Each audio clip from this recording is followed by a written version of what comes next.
Tonight on the Northwestern News Report, Evanston mayoral candidates gear up as elections approach. With less than 2 months until votes are cast, incumbent Daniel Biss and challenger Jeff Barini intensify their appeals to voters. Plus, cutting costs, how parents and teachers are reacting to the Evanston-Skokie School District's proposed budget cuts for this year. And making a positive change. Evanston looks to increase accessibility at the dog beach, with ADA compliance standards yet to be met. All that and more tonight on the Northwestern News Network. It's your news right now.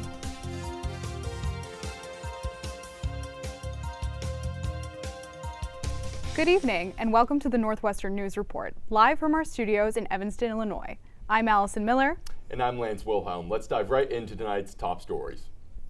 We begin tonight with a major new development in the fallout from last spring's pro-Palestinian encampment on Deering Meadow. Northwestern is now one of 5 universities under investigation by the U.S. Department of Education, part of the Trump administration's efforts to fight anti-Semitism on college campuses. The probe, announced yesterday, comes after President Trump recently signed an executive order calling for aggressive action to fight anti-Jewish sentiment. The order included a pledge to deport all international students who participated in pro-Palestinian demonstrations. These protests exploded across university campuses last spring in response to the Israel-Hamas war. You'll remember Northwestern's president, Michael Schill, faced tough questions on Capitol Hill over NU leadership's handling of its encampment.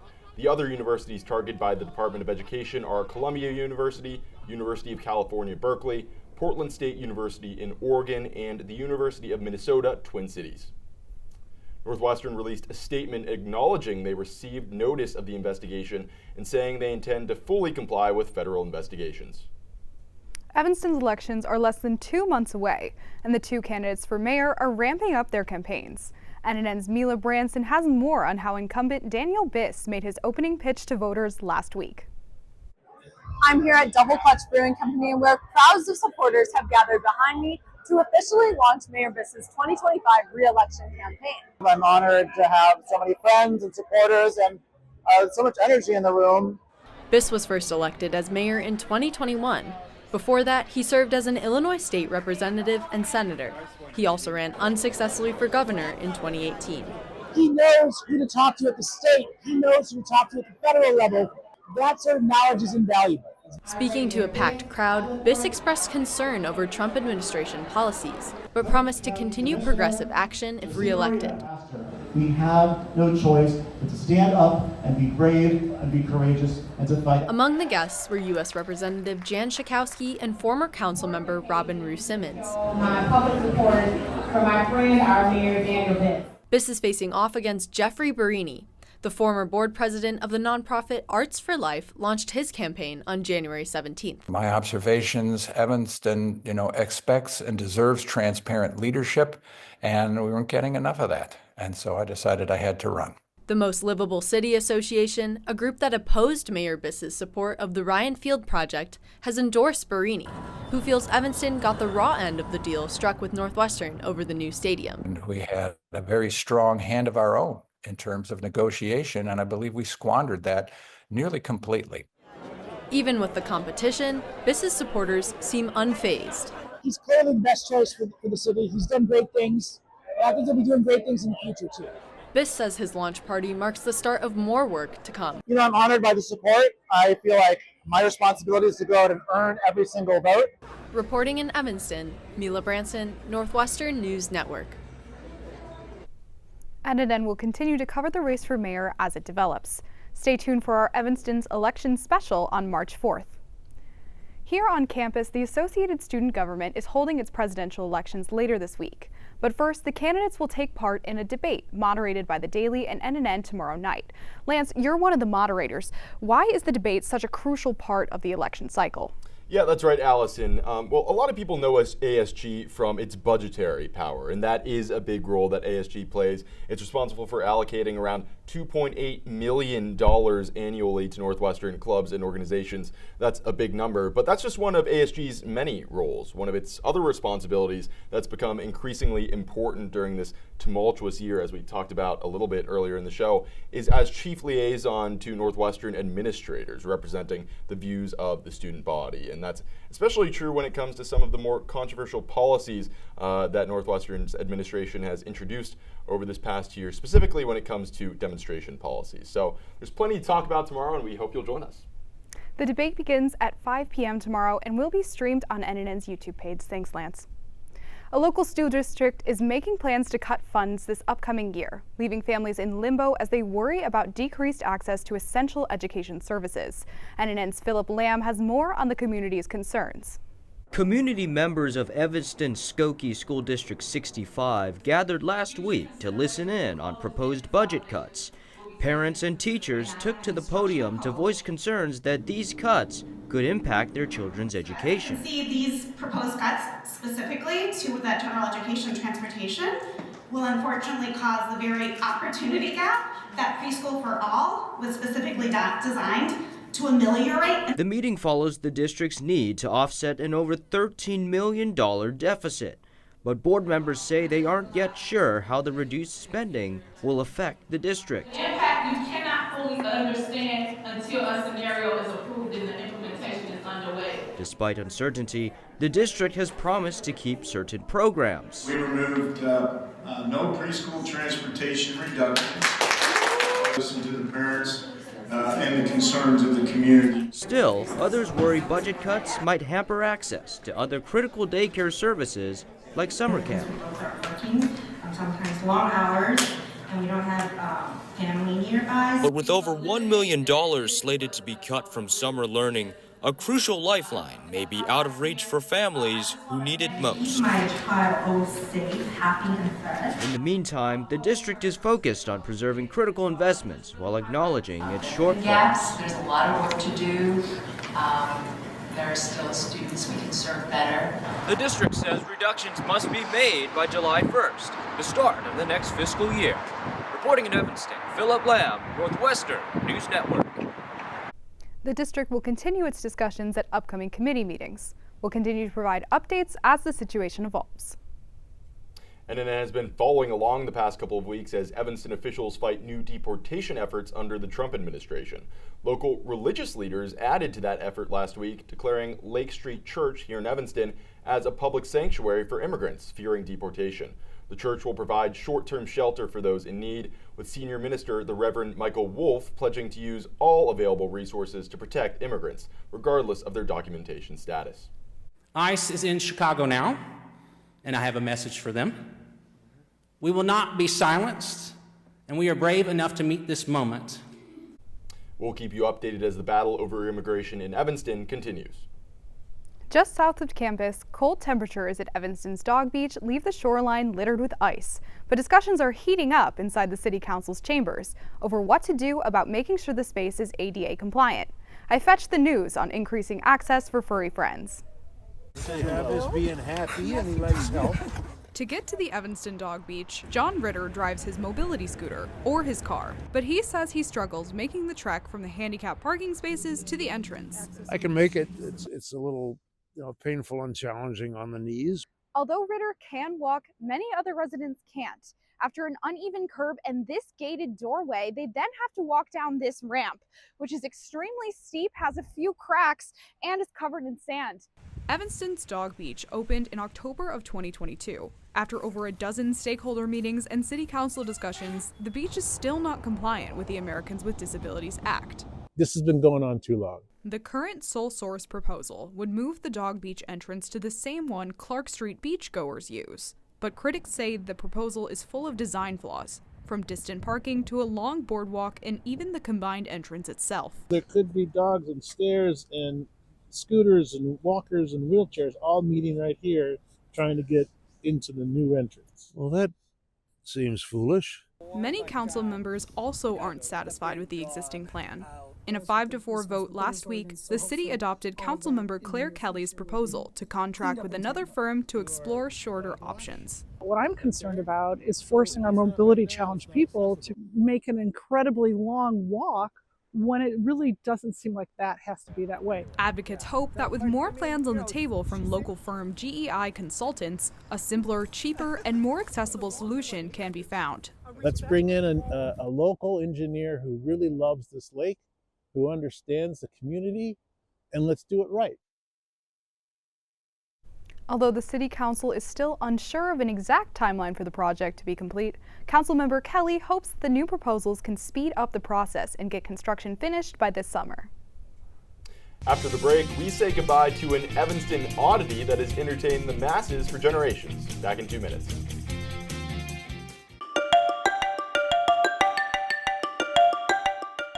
I'm Kelly McEvers, founding host of the NPR podcast Embedded. I'm James Edwards, host of the Unresolved podcast from Frontline. I'm Ananya Cereijido, former senior producer of Anything for Selena podcast and current executive producer at Elias Studios.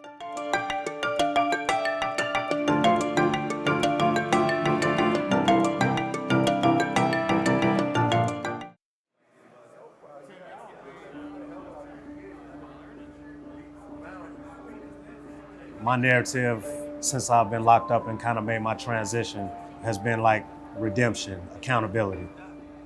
When I come into the classroom environment, every individual that sits amongst me takes education seriously.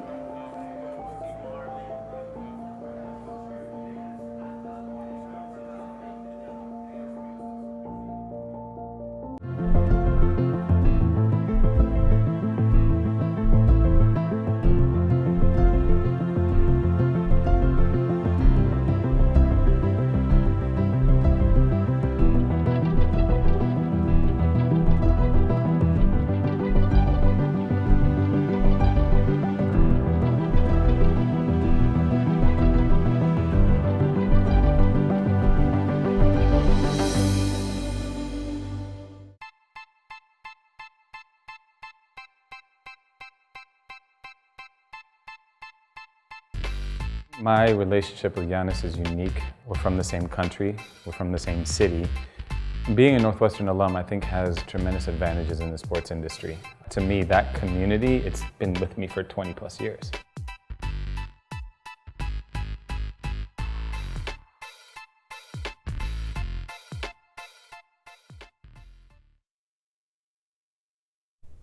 Welcome back. Some of Evanston's finest young athletes are determined to make their mark on U.S. figure skating, despite a recent tragedy. NNN's Michaela Potter has the story. 17-year-old figure skaters Lorenzo Alano and Alina Bonillo just got back from the U.S. Figure Skating Championships in Wichita, Kansas. This season, I competed internationally for Team USA, and recently, last week, became junior national champion. Those same championships made headlines for the wrong reasons last week when American Airlines Flight 5342 collided with a helicopter over Washington, D.C., killing all on board. 14 of them were figure skaters. Bonillo and Alano were friends with many of them.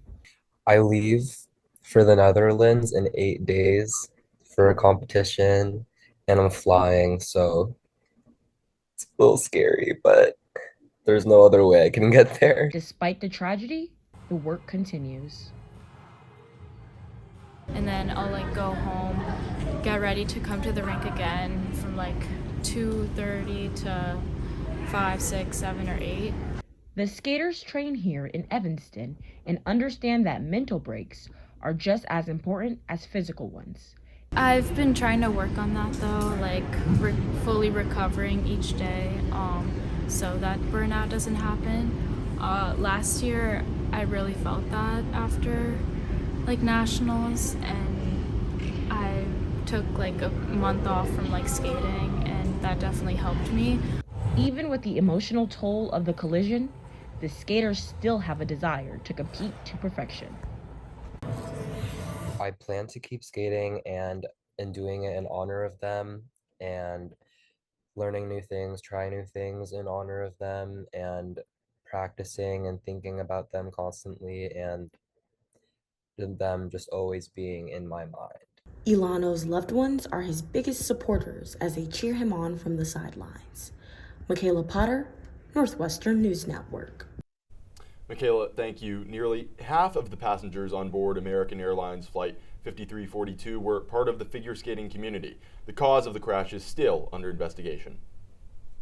Northwestern's Jazz Orchestra is playing a recital to honor Black History Month this Thursday. For $5, students can listen to a mix of spiritual and gospel jazz. The performance includes an arrangement of the influential John Coltrane's album, A Love Supreme. Francis Glenn Studio, a vibrant event space, photography studio, and art gallery just launched on West Howard Street. Once an old boutique building, the place has been renovated to house a Black-owned, self-funded business here in Evanston. NNN's Lulia Tekla stopped by and has more on what the owners hope to bring to the community. Partners in life and work, Tasha Francelno Glenn and Dante Glenn first met in 1999. Moving around the Chicagoland area, they've opened up various studios and galleries along the way. Now, back in Evanston, where Tasha was born and raised, they're opening a creative studio. Tasha says her hometown is the perfect place for it, given the big role art played in her childhood. Art was just a great way to, it really saved my life, like going to art classes and studying something outside of just that rigor. Tasha's passion for photography started in high school after borrowing but not returning her mother's Canon film camera. She went on to build startup portfolios for aspiring models before deciding she wanted a creative space of her own. Dante, on the other hand, took interest in street photography and has been perfecting his craft for almost 15 years. It's kind of like a perfect balance because of the two different perspectives that we have. The visionary pair said Evanston's diversity, creative energy, and the artist community is why they decided to return. People heard about us being here, like the whole community was intrigued, not just the Black community. But the couple says that hasn't always been the case at their previous studios. Chicago doesn't provide that community because it's such a big city and it's segregated. Dante says their main goal is to give back, especially to younger generations. And after seeing promising artwork in high schools around the area, they say there's a lot of talent they want to bring on board. My goal is always to inspire, just to show people what's possible once they take their education to the next level. The new 3-in-1 creative studio on West Howard Street is ready to become a hub for Evanston's lively creative community. Lulia Tekla, Northwestern News Network. The space is open for rentals by artists, small business, and young entrepreneurs. Their soft opening on March 1st presented a Mardi Gras theme, an homage to Tasha Glenn's Louisiana roots. What some has hailed as one of the greatest museums in Chicagoland, the American Toby Jug Museum is officially closing its doors on April 1st. NNN's Jonas Calderon-Blum takes us inside before it's all gone. Walking down Chicago Avenue, it's easy to miss the American Toby Jug Museum. But as second-generation museum owner Beth Mullins-Scales says, we have those people who come in who are like, oh, I just heard about this place and I wanted to see what the Big Ball of Twine, as you said, is about. Her father, Steve, started the collection as a child. It features over 8,000 Toby jugs, which are ceramic vessels depicting historical figures, fictional characters, politicians, and more. After 20 years showing off the jugs to the public, the museum will open its doors for the final time on April 1st, marking the end of a beloved, albeit quirky, Evanston oddity. He loved literature and like drama, like plays and all of that. So anything that kind of, that whole Shakespeare, English history, political history, that kind of stuff he loved. The museum features jugs from over 200 years of world history, and almost all of them still hold water. He went backwards the 200 years to grab like the early stuff. I do think he had a goal of showing sort of the progression of the art. The underground treasure trove of jugs is open for public viewing every Tuesday and attracts a wide variety of guests.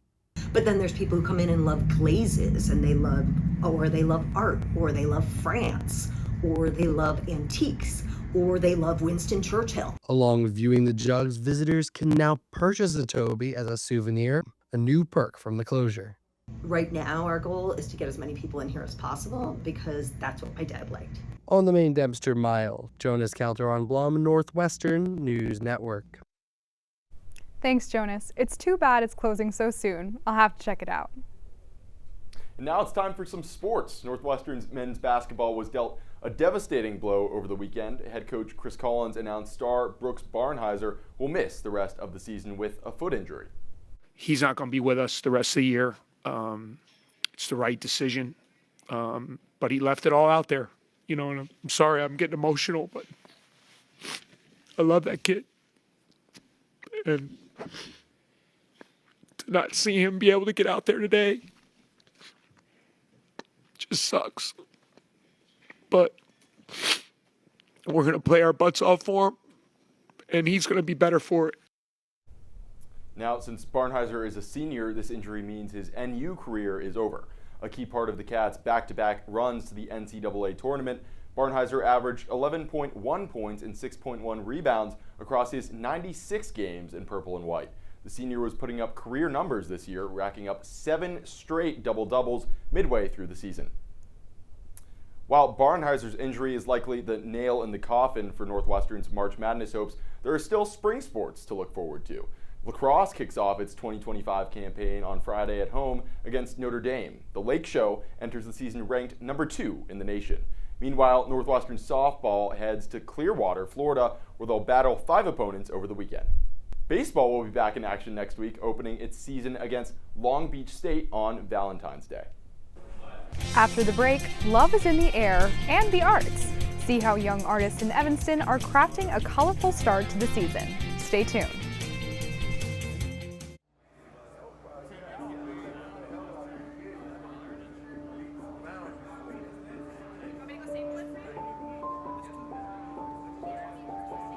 Trying to work my way out of the prison system was the most difficult challenge of my life. It only became tangible once I became a Northwestern student.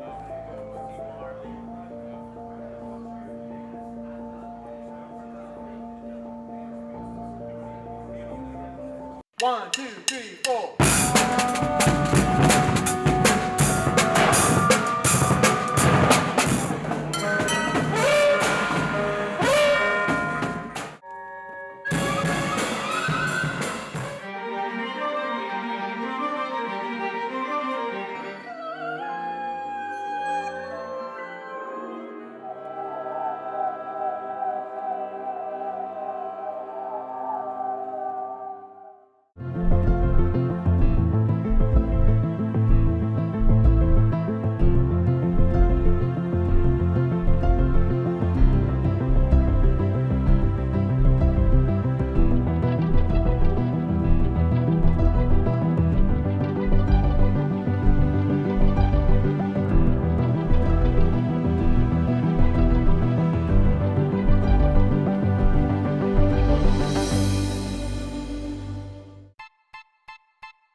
My relationship with Giannis is unique. We're from the same country, we're from the same city.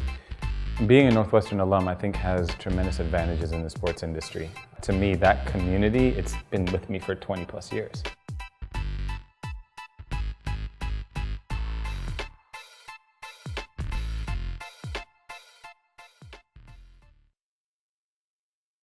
Welcome back. These past few days have been getting a little colder. Hopefully we'll see some warmer temperatures soon. We have our chief meteorologist here in the studio, Emmanuel. What is the forecast looking like this next week?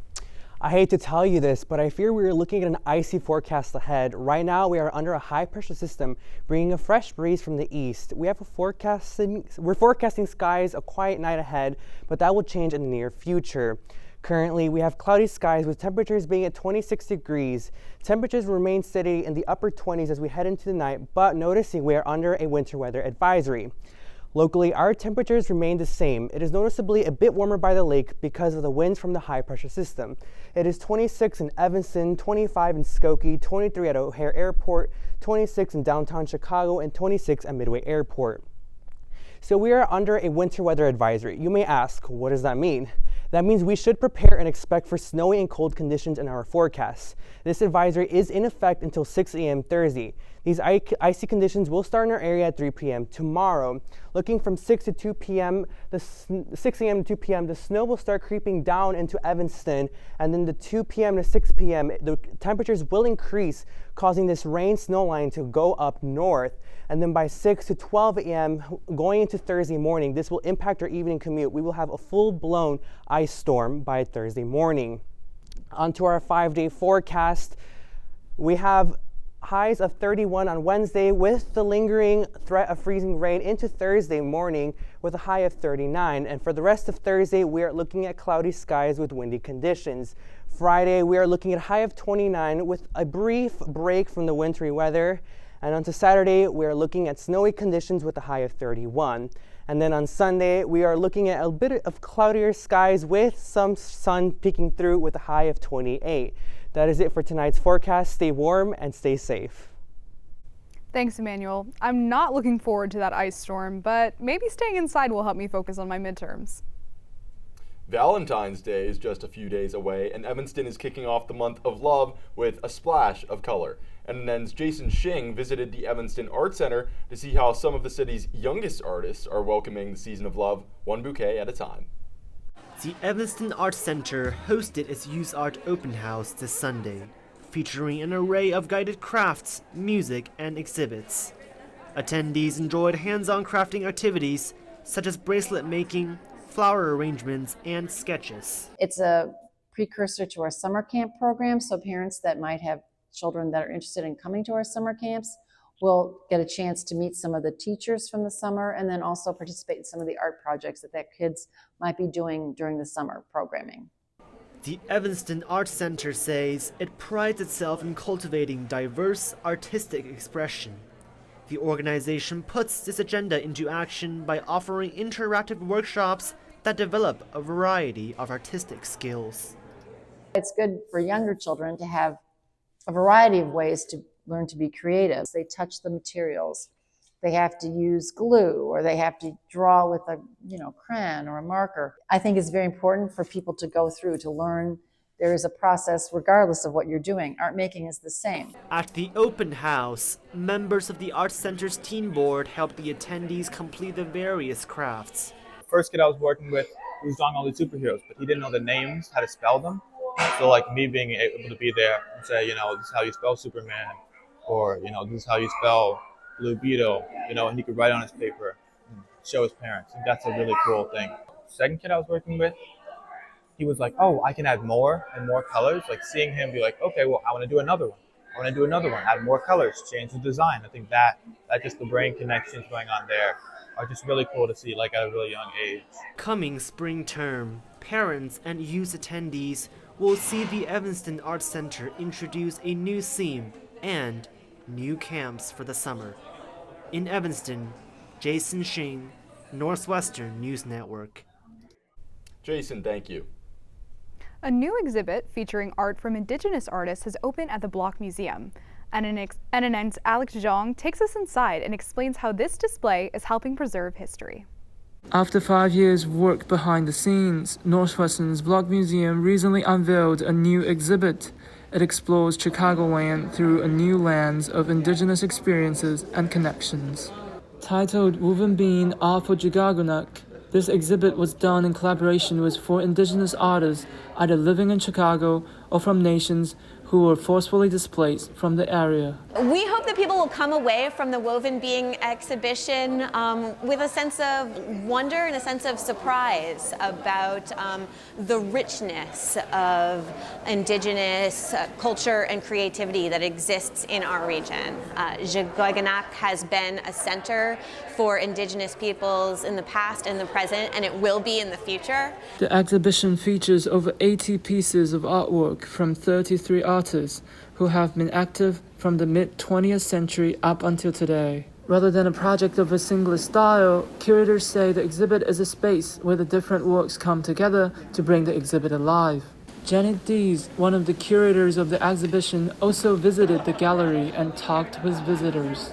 You just see the work, our work and the work of all these artists recognized and resonate with so many different people. It's just very rewarding and very fulfilling. Robert Wabahi, who visited the Block Museum from Chicago, said exhibitions like the Woven Beans remind people of the Indigenous community, who were the true but forgotten owner of the land. If it's no other reason, to let everyone know we're still here. And we appreciate your attention. In Evanston, Alex Jones, Northwestern News Network. The exhibition will be on display until July 13th with free admission to all visitors. Coming up, the crocheting craze that captured students on campus. We take a look at how this winter hobby is spread.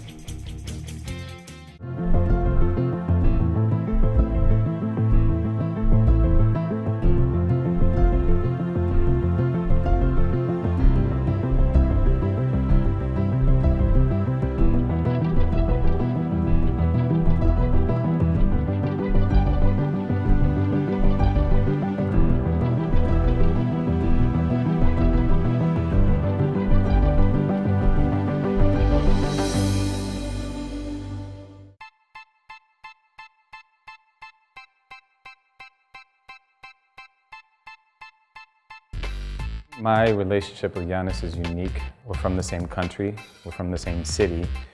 Being a Northwestern alum, I think, has tremendous advantages in the sports industry.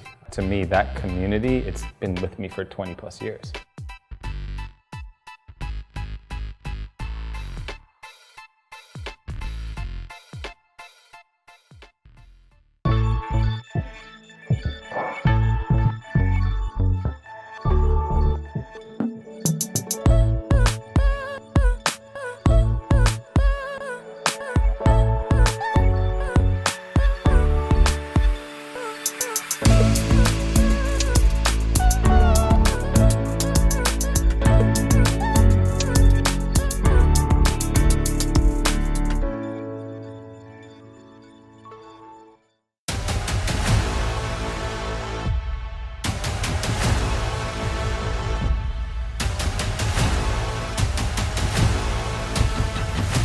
Ready, set, now!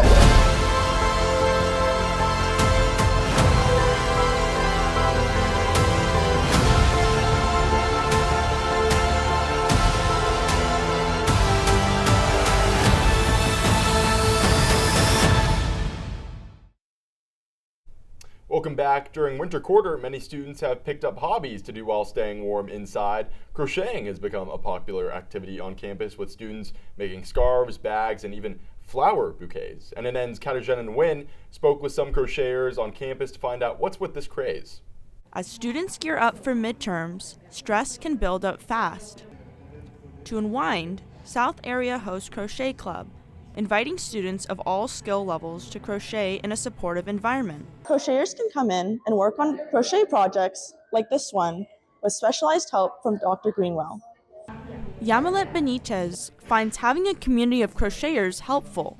Everyone was very helpful and very, I'd say, welcoming, very patient. Sanaya Newman joined Northwestern last quarter, discovering a unique community without the competition felt in many campus organizations. It's hard to find like a sort of community sense when it's just like your constant focus is just being better than somebody else. So I feel like me joining Northwestern, it gave me an outlet to actually want to learn and better my skills, and then as well like a social environment where I feel comfortable to be myself. Catherine Tong picked up crocheting in high school, using her senior project as a way to settle down after a stressful college application season. I wanted to try my hand at larger projects, so blankets, and I started with 2 baby blankets, so smaller ones, and then worked my way up to 2 larger blankets, one of them being like a full bed sort of thing.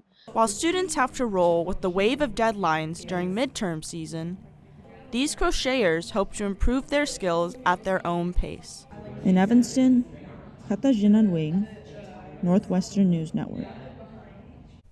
Crochet Club plans to hold another meeting before the end of this quarter for beginners to come in and learn with others. That's all the time we have for tonight. Thanks for joining us on the Northwestern News Report. Be sure to stay tuned for Politicat at 8 p.m. tonight and our ASG debate special at 5 p.m. tomorrow night. I'm Allison Miller. And I'm Lance Wilhelm. Have a good night.